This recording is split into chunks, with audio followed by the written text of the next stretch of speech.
You're wonderful. I'm Regina Duke. And I'm Catherine Cobbs, and we're sisters.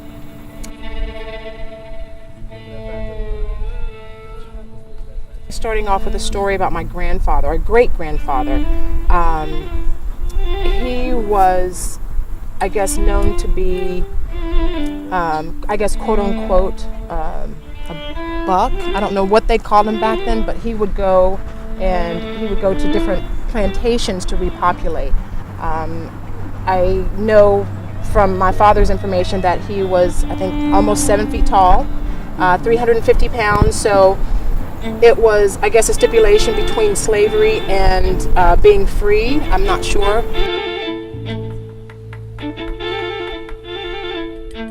He would have to go around and repopulate because he would produce bigger and better, slaves, I guess, in the plantations that were at that time. So he would reproduce different,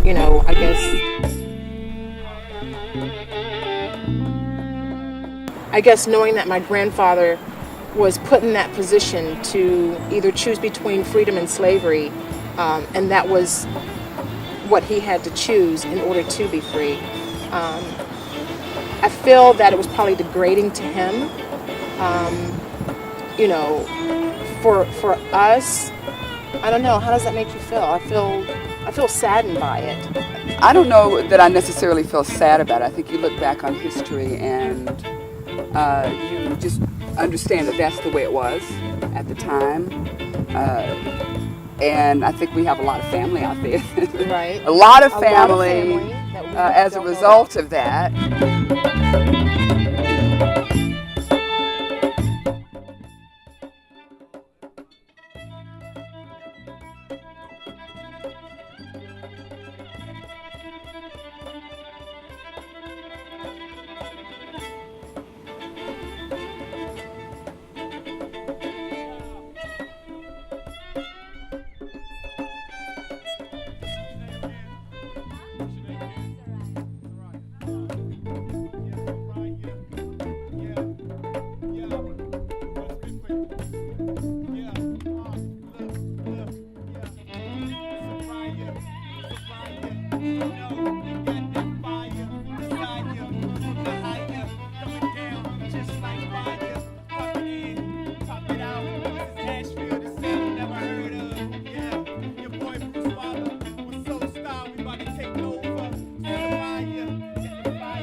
churches. This was like a real vibrant business, stores.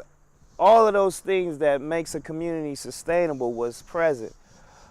But after, of course, urban renewal and highway expansion, it really took, it just knocked the air out of the community business-wise and opportunity-wise. And I know my uncle that's in his early 70s, a lot of African-American males had to move away to the larger cities to find work because Asheville didn't offer that, well-paying job here. So a lot of them moved away, and I think that played a role. And then with drugs coming in and that being an opportunity to make money and get the American dream, I think that just took a generation of people out. And even for myself, if I didn't go in the military in D.C. in the late 80s, I think I would have been a victim of the same thing. Lack of education has something to do. Lack of opportunity has something to do with why this is $1 billion business in the U.S. alone. And right here, if you look down, this is the young people who see the flag and want to do the American dream, and they look back and they see it, but the only way they see it getting it is these big dollars and dope. So they look for it and then they go for it and they bite into it. So they are on the bottom of the... Yeah, they're at the bottom. The American dream is so far like a cloud, but they from the bottom, they looking for hope. So they look and they see it, but the only way they see it is through this dope game. And when they go in a dope game, they come in this underground hell, and this is the prison industrial complex. And when they come in there, even when they get locked up, weird, the most important guy is gone. But, here he is.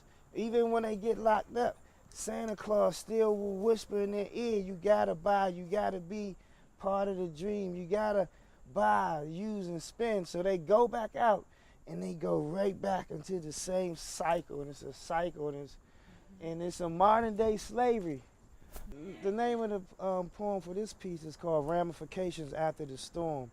And the umbrellas just represent, I've seen crack cocaine fall from the sky like rain, then flood my street corner. Maya Angelou, she's a poet, actress, she's everything. From here? Yes. No, she's from North Carolina. In fact, she lives in North Carolina now. She's everything. She's power. When young women come here, I want them to see her image and say, wow, I can be that, I can do that.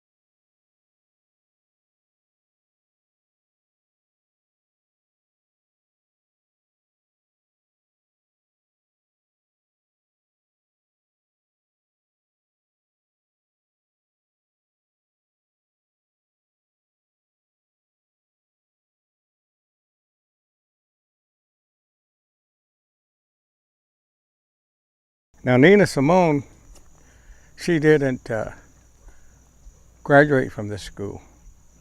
I think she spent the last 2 years somewhere else. She was real smart, there's no doubt about that. Well, she really skipped a couple of classes. Yeah, this is part of the school right here. This little building used to be, can you imagine, a science building? See, that's been a long time ago.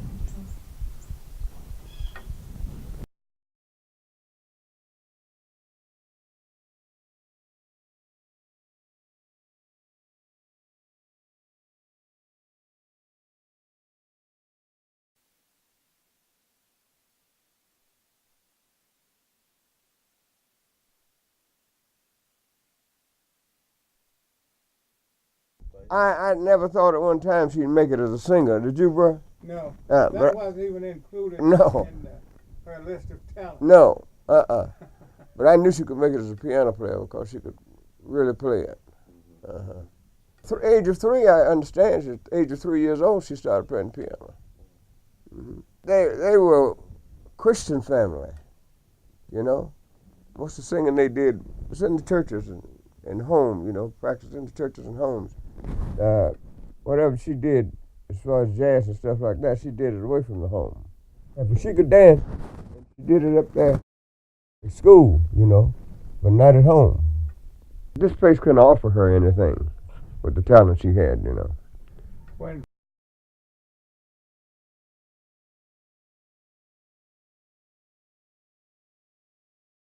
I remember a lot of nice people. I can remember those today. I don't remember too much of those that weren't nice. Well, they were just nice people. See, they went against the mold back then, you know. When everybody was trying to mistreat you, they stood up. And, you know, they were real people in spite of all the pressures on them. They still were nice people. But you see, this is segregated. So when you came here, it was understood that you lived here in this area. This is where you live. Nobody else in another area wouldn't sell to you.